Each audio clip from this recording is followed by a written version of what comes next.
Welcome to today's how-to video from Award-Winning Outdoors at awardwinning94.wordpress.com. This will be the third in my three-part series on Christmas goodies from Grandma's house. And this one is going to be a little bit different. Today we are making meringue cookies.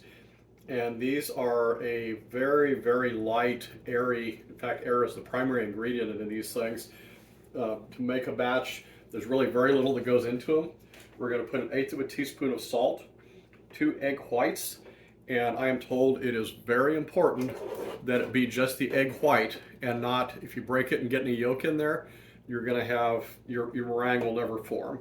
So 2 egg whites, a teaspoon of vanilla, a 1/2 cup of sugar, and about 6 or 8 ounces of butterscotch chips. You can use chocolate chips if you prefer, but we've always done it with butterscotch, and that is just absolutely wonderful.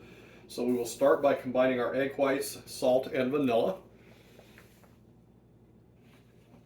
I repositioned there a little bit, and I already put the egg whites in, so you didn't have to watch me fiddling with the shells and stuff there.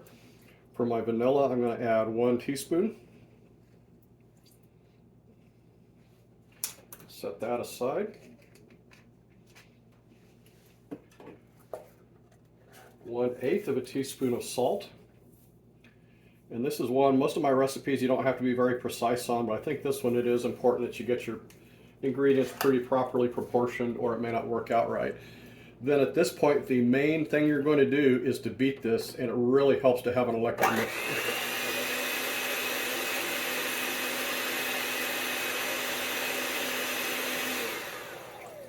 I'll turn that off for just a moment so you can hear me over the noise, but and I'm not going to make you watch the whole time I'm beating this because it takes several minutes of continuous beating, and you'll see this go from just a egg white looking mixture to being a white froth.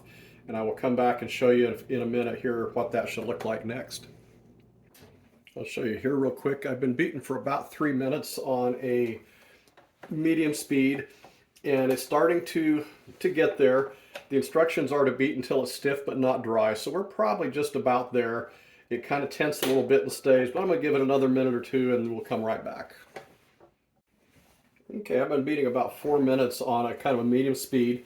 The next to last step that we're going to do here before we bake it is we are going to start mixing in our sugars just a little bit at a time. So we'll keep this running.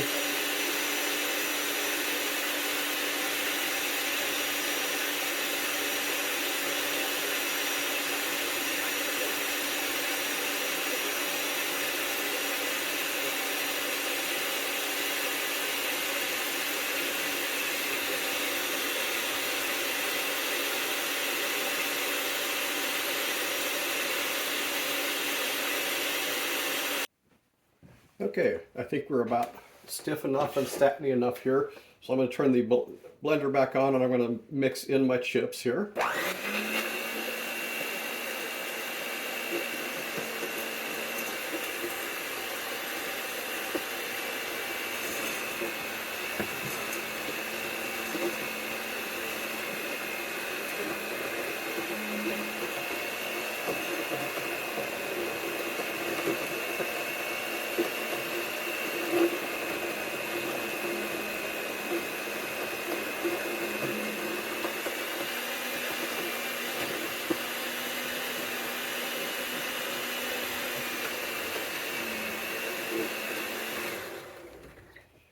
And our mix should be about ready.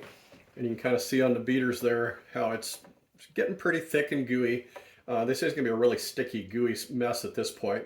So our next step is going to be, we're going to drop it by about a teaspoon at a time or so onto a greased cookie sheet.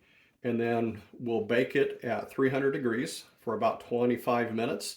And at that point it should be done. So I will put those on a cookie sheet here in a moment. I sprayed my pan with some olive oil cooking spray there, which I prefer olive oil for just about any kind of greasy or oily needs, just because it's fairly healthy and has a pretty decent taste. As oils go, it's one of the healthier for you. So I'm just going to glop these here. They don't have to be pretty. They're going to be kind of a weird shaped thing when they come out. They will spread out just a little bit, so keep them an inch or two apart.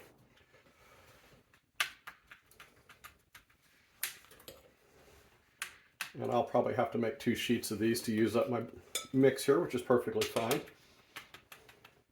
I'll be having family over for Thanksgiving in a couple of days, and if any of these are left when they get here, I will share them for Thanksgiving, even though traditionally in our family this has been a Christmas treat, but certainly nothing wrong with having Christmas food at Thanksgiving in my mind.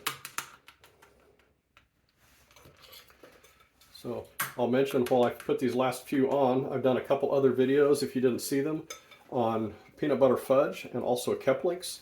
Both of those, plus these, are things that my grandmothers and my mother used to make at Christmas time. They're family favorites and really enjoyable. None of these are real complicated. These are probably the most complicated of the 3 recipes just because you have to keep beating the meringue until it becomes fluffy like this. But the others are very simple, don't require any tremendous special cooking skills or unique equipment or ingredients or anything. So if you haven't already, check out my YouTube channel and my blog for those other recipes and enjoy them. And in just a minute, when the oven's hot, I will put these in and we will come back when they are done, which will be about a half hour for me, about 30 seconds for you. See you shortly. 25 minutes at 325, and we have finished meringue cookies. I'm going to carefully scoop them out. They can be a little bit gooey still when they're hot. They should be fairly easy to get off the bottom of the pan as long as you oiled it or greased it first. Slide them over here on some wax paper to cool for a few moments. And that's all there is to it. Super easy.